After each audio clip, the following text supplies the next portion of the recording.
Hello friends, आज हम लोग एमए एजुकेशन के थर्ड सेम पर रिसर्च टॉपिक पर एक फाइल बनवाई गई है। जो टॉपिक्स हैं वो एजुकेशन फील्ड से रिलेटेड है, जिसको हम लघु शोध कहते हैं।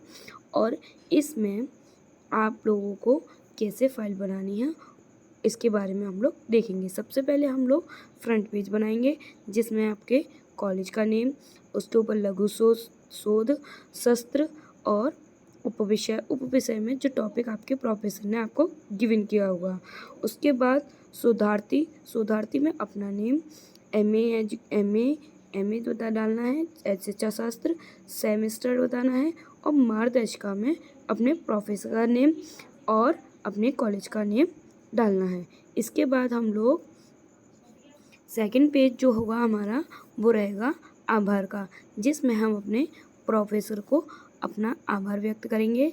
और उसके बाद अपने कॉलेज का उसमें हम लोग लिखेंगे कि आप प्रस्तुत अध्ययन में के लिए सर्वप्रथम मैं अपने शोध निर्देशक, अपने प्रोफेसर का नेम, विभाग अध्ययन शिक्षा शास्त्र विभाग, शोध निर्देशक की विशेष रूप से आभारी हूँ, जिसके कुशल निर्देशक, महत्वपूर्ण सुझाव एवं निरंतर प्रेरणादायी मधुर व्यवहार के चलते यह शोध कार्य संभव हो पाया है। इस पूरे अध्ययन में हमारी हर संभव मदद की है, उन्होंने हमारी हर संभव मदद की है। साथ ही अध्ययन के सफलतापूर्वक संपादन में हर कदम पर मेरा उत्साहवर्धन किया है।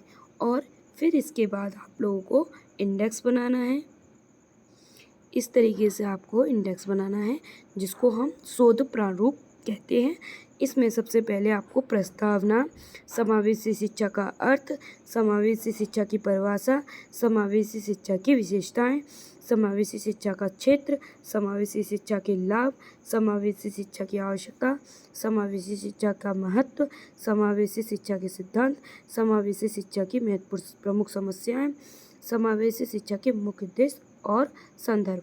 आप चाहें तो इसमें निर्देश भी बढ़ा सकते हैं, और आपको जो भी लगता है समावेशी शिक्षा के और एक आध हेडिंग आपके मन में हो, जो आप लोगों को लगता हो बड़ी हो भी होनी चाहिए, वो भी आप अपनी तरफ से बढ़ा सकते हैं। फिर इसके बाद इन हेडिंगों के ऊपर हम लोग एक्सप्लेनेशन पे वीडियो बनाएंगे।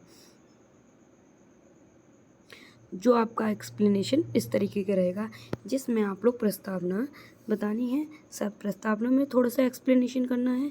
फिर समावेशी शिक्षा का अर्थ बताना है। अर्थ बताने के बाद आपको समावेशी शिक्षा की कुछ परिभाषाएं भी देनी है। परिभाषा देने के बाद आपको उनकी विशेषताओं के बारे में बताना है कि समावेशी शिक्षा की क्या विशेषताएं हैं, कि किसके लिए लाभदायक है, किसमें हम लोग किस प्रकार से इसका। फिर इसके बाद हम लोग क्षेत्र बताएंगे कि समावेशी शिक्षा के क्षेत्र में क्या क्या आता है। आप चाहें तो इसमें कुछ फ़ोटो भी ऐड करवा सकते हैं समावेशी शिक्षा से रिलेटेड, क्योंकि समावेशी शिक्षा में हम लोग सभी बालकों को एक साथ लेके चलते हैं, चाहे वो मानसिक हो, चाहे वो मानसिक रूप से विकलांग हो या शारीरिक रूप से विकलांग हो, या फिर वो उच्च श्रेणी का बालक हो, सभी बालकों को एक श्रेणी में लेके चलते हैं। इसके ऊपर आप लोग चाहें तो अपनी तरफ से भी कुछ कंटेंट बढ़ा भी सकते हैं और घटा भी सकते हैं। फिर इसमें आप लोग लाभ बताने हैं कि समावेशी शिक्षा के क्या लाभ हैं, और फिर आवश्यकता, इसकी आवश्यकता क्यों पड़ी, हम लोग क्यों समावेशी शिक्षा को स्कूल में लागू करते हैं। फिर इसके महत्व के बाद आपको इसके कुछ सिद्धांत बताने हैं। सिद्धांत में आप वातावरण पूर्ण नियंत्रण पूर्ण होना चाहिए, विशिष्ट कार्यक्रमों द्वारा शिक्षा, भेदभाव रहित शिक्षा, माता पिता द्वारा सहयोग प्रदान करना, और व्यक्तिगत रूप से भिन्नता, लघु समाज का निर्माण। फिर इसके बाद आप समावेशी शिक्षा की प्रमुख समस्याएं बतानी होंगी कि इसमें क्या समस्याएं आती है जब हम समावेशी शिक्षा करते हैं। तो समावेशी शिक्षा में सबसे बड़ी समस्या तो यही आती है कि शिक्षण कौशलता में कमी आती है, क्योंकि वहाँ शिक्षक हर तरीके के बच्चे को एक साथ लेके चलने में बहुत दिक्कत महसूस करता है। उसके बाद